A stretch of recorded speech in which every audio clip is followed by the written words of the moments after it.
जानते हैं कि हमारे प्रिय नेता माननीय सोनिया गांधी जी, राहुल गांधी जी पर ईडी ने चार्जशीट फाइल की। इस देश में जितने भी विरोधी दल के नेता हैं, ये मोदी सरकार और विशेष रूप से हमारे प्रधानमंत्री, उनकी ये कोशिश रहती है कि हम किस तरीके से ईडी और सीबीआई के जरिए उन नेताओं को डराएं, धमकाएं। लेकिन मैं बता देना चाहता हूं, और ये जो कांग्रेस जन आज यहाँ पर इकट्ठा हुए हैं, एक शॉर्ट नोटिस में उनके माध्यम से ये मैं बता देना चाहता हूं कि कांग्रेस और ये नेहरू गांधी परिवार मोदी की किसी भी धमकी, किसी भी एफआईआर से डरने वाला नहीं है।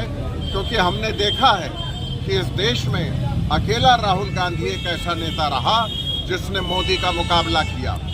क्षेत्रीय दल बहुत हैं, सामान्य दल बहुत हैं, विरोध पक्ष के दल बहुत हैं, लेकिन किसी की हैसियत मोदी का इस तरीके से मुकाबला करने की नहीं है जिस तरीके राहुल गांधी कर रहे हैं। आज बिहार में चुनाव सामने है। राहुल गांधी जी पर और सोनिया गांधी जी पर चार्जशीट दाखिल की गई है। इसके विरोध में हम लोग यहाँ पर निकले हैं। आज ऐसे मुकदमे में हमारे नेताओं के खिलाफ चार्जशीट दाखिल की गई है जो व्हाट्सएप यूनिवर्सिटी से पैदा हुआ बोगस मुकदमा है, जिसका कोई आधार नहीं है। अगर एक आम आदमी को भी उस मुकदमे के बारे में आप बताएंगे तो कहेगा ये पूरी तरह से बोगस मुकदमा है, बेकार मुकदमा है। लेकिन जब बिहार और गुजरात में होने वाले चुनाव में इन्होंने अपनी हार निश्चित देखी, और जब राहुल गांधी महंगाई, बेरोजगारी और अडानी पर इनसे सवाल पूछते हैं तो केंद्र में बैठा नरेंद्र मोदी घबरा जाता है और वो ईडी और सीबीआई को आगे करके कांग्रेस पार्टी का मनोबल तोड़ने का प्रयास करता है, हमारे शीर्ष नेतृत्व पर हमला करने का प्रयास करता है।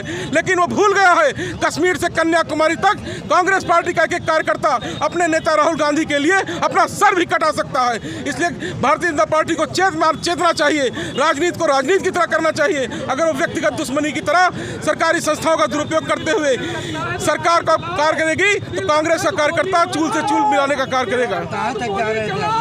हेराल्ड मामले में केंद्र की जो सरकार है, इसने ईडी के माध्यम से बिहार के चुनाव में उनकी स्थिति बहुत खराब हो रही है। उनके सामने कोई रास्ता नहीं था, इसलिए ईडी के माध्यम से सोनिया जी के ऊपर, राहुल जी के ऊपर उन्होंने चार्जशीट दाखिल कराई है। ये गलत है, सरासर अन्याय है।